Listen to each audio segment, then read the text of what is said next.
Do you know who Rick Rubin is? I love his book. I love his The book. Creative Act.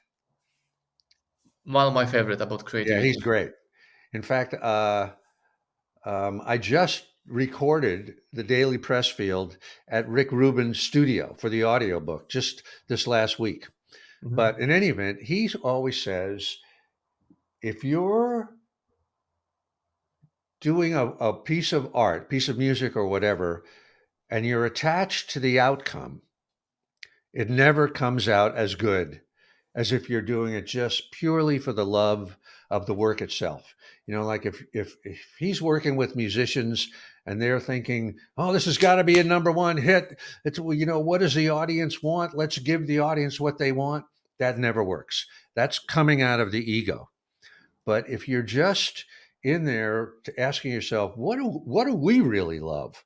What kind of music do we want to do? Forget about the audience. In fact, Rick Rubin says the audience is the last person he's concerned with. But he wants musicians to do is what they love. And hopefully, if they love it, then people out in the real world will love it too. And that's to me not working out of the ego, but working out of the soul, working out of the self with a capital S. And it's also a lot more like play, like when a little kid plays. If these guys are in the studio making music, they should be really enjoying themselves. It should be, this is great. I can't, let's get this even better, um, rather than aiming for an outcome. Mhm. So it's tricky, Marcin, because ego, we do want to be striving to be the best we can be and to do the best work that we can.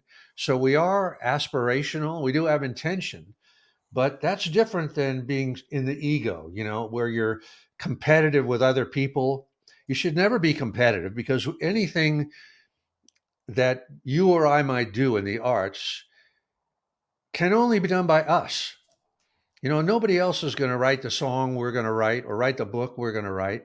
So, what's the point? How can we compete with somebody else? We just can do the best we can and hope that it strikes a chord out there in the real world. And if it doesn't, we move on to the next one.